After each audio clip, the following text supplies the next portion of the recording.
En archéologie américaniste, la Grand Nicoya désigne une zone qui s'étend du sud-ouest du Nicaragua jusqu'au nord-ouest du Costa Rica.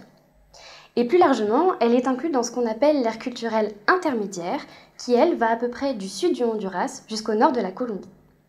Donc la Grand Nicoya occupe une position centrale entre deux autres grandes aires culturelles, la Mésoamérique au nord et les Andes au sud, avec lesquelles elle était en contact régulier à l'époque préhispanique, c'est-à-dire avant la conquête. De nombreux auteurs ont observé que, à partir de 300 avant notre ère et jusqu'à 500 de notre ère environ, cette région était surtout tournée vers la Mésoamérique. Des objets en jade et des miroirs en pyrite étaient importés de l'ère Maya, et plus particulièrement du Guatemala, où se trouvent les gisements, vers la Grand Nicoya.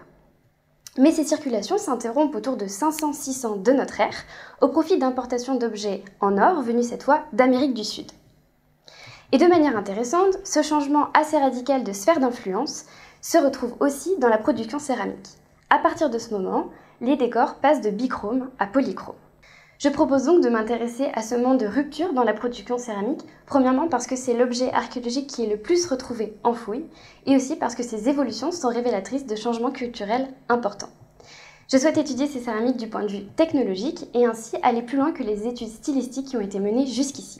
Donc pour ma thèse, je ne vais pas réaliser de fouilles à proprement parler, mais étudier ce matériel qui a été retrouvé lors de projets archéologiques passés. Je vais observer ces céramiques au microscope et à la loupe binoculaire pour examiner leurs traces de fabrication, aussi bien en surface que dans la masse argileuse. Cette analyse me permettra d'identifier des ruptures ou des continuités dans les techniques de production de ces deux catégories de bichrome et polychrome, et donc de déterminer si des nouvelles techniques sont apparues et possiblement des populations différentes comme ça a souvent été proposé. L'enjeu, c'est aussi de questionner cette notion d'ère intermédiaire, qui est une dénomination péjorative et peu dynamique, afin de dépasser la binarité Mésoamérique-Amérique du Sud et enfin appréhender cette ère ismo-colombienne en tant que telle.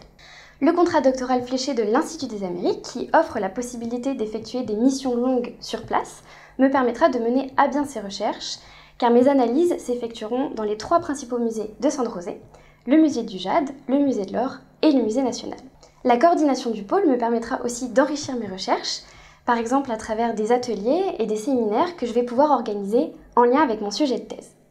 Et puis ce contrat spécifiquement me tient particulièrement à cœur parce qu'il vise aussi à rendre accessibles mes recherches, et pour moi c'est là que la recherche scientifique prend tout son sens.